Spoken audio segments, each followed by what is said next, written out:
என் நெஞ்சில் குடியிருக்கும் அன்பு உறவுகளுக்கு இனிய காலை வணக்கம்.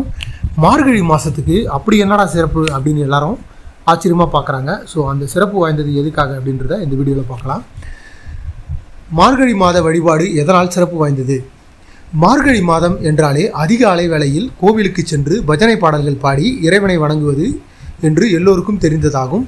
ஒரு ஆண்டின் 12 மாதங்களில் மார்கழி மாதத்திற்கு மட்டும் எதனால் தனிச்சிறப்பு என்று பார்க்கலாம் வாங்க. சூரிய பகவான் குரு பகவானுக்குரிய தனுசு ராசியில் சஞ்சரம் செய்கின்ற மாதமே தனுர் மாதம் என்று அழைக்கப்படுகின்றது. இந்த தனுர் மாதம் தான் நம்ம மார்கழி மாதமாக நம்ம கொண்டாடுறோம். பூலோகத்தில் ஒரு வருடம் என்பது தேவலோகத்தில் இருப்பவர்களுக்கு ஒரு நாள் ஆகும். அதன்படி தை முதல் ஆணி வரையுள்ள காலம் பகல் நேரமாகவும் ஆடி முதல் மார்கழி வரையுள்ள காலம் இரவு காலமாகவும் உள்ளது. அத்தகைய காலக்கணக்கின்படி தேவர்கள் கண் விழிக்கும் அதிகாலை பொழுது அவர்களுக்கு பிரம்ம முகூர்த்த காலமாக இருக்கிறது.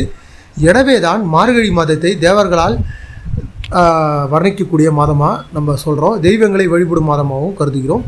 மார்கழி மாதத்தின் தனி சிறப்பு காரணமாகவே மாதங்களில் நாள் மார்கழி என்று மகாவிஷ்ணு தெரிவித்துள்ளார். எதனால் இத்தகைய சிறப்பு அப்படின்னு பார்த்தீங்கன்னா, மார்கழி மாதம் மட்டும் இறைவனுக்குரிய மாதமாக இருப்பதால் அதிகாலை வேளையில் எழுந்து நீராடி திருப்பள்ளி எழுச்சி போன்ற பூஜைகளை செய்ய வேண்டும் என்று ஆகமங்களில் கூறப்படுகிறது. மார்கழி மாதத்தை தனுர் மாதம் என்று கூறுவதை அடுத்து இம்மாதத்தில் செய்யப்படும் பூஜை வழிபாடுகளை தனுர் மாத வழிபாடு என்று சொல்வார்கள். இதையடுத்து பெருமாள் கோவில்களில் அனைத்திலும் ஆண்டாள் பாடிய திருப்பாவை பரசுராங்கள் பாடல் அதிகமாக கேட்கும். அதே போல் சிவன் கோயில்களில் திருவெண்பாவை திருப்பள்ளி எழுச்சியும் பாடப்படுகிறது. இவ்வாறு அதிகாலை நேரத்தில் இறைவனை பாடி வணங்குவதால் மகிழ்ச்சியடையும் இறைவன் பக்தர்களின் வேண்டுதல்களை உடனடியாக நிறைவேற்றுவதாக ஐதீகம்.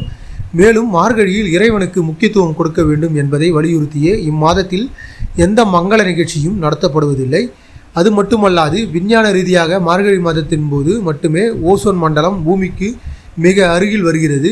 அதனால் மார்கழி மாத அதிகாலை பிரம்ம முகூர்த்த வேளையில் காலை 4:30 மணிலிருந்து 6 மணி வரைக்கும் தான் பிரம்ம முகூர்த்தம் சொல்லுவாங்க. எழுந்து குளித்து கோவிலுக்கு செல்வதால் உடல் நலத்திற்கு மிகுந்த ஆரோக்கியம் கிடைக்கும்.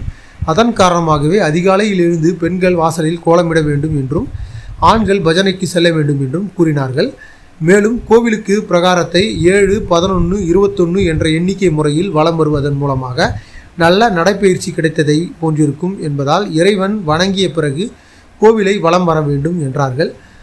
மார்கழி மாதத்தில் ஓசோன் மண்டலம் பூமிக்கு மிக அருகில் வருவதன் காரணமாக உடல்நலத்திற்கு ஆரோக்கியம் கிடைக்கும் என்பதை உங்கள் உறவினர்களுக்கும் நண்பர்களுக்கும் தெரியப்படுத்துங்கள். எல்லாருமே இது தப்பான மாதம், பீடை மாதம் அப்படின்னு தான் சொல்லுவாங்க. இப்போ உங்களுக்கு ஒரு தெளிவான ஒரு விஷயம் உங்களுக்கு கிடைச்சிருக்கும் நான் நம்புகிறேன். இந்த வீடியோவுக்கு ஒரு லைக் பண்ணிவிட்டு உங்கள் நண்பர்களுக்கும் இந்த வீடியோவை ஷேர் பண்ணுங்கள். அடுத்து ஒரு நல்ல பதிவில் சந்திக்கிறேன். வாழ்க வளமுடன். தமிழ் என்று சொல்லடா, தடை நிமிர்ந்து இல்லடா.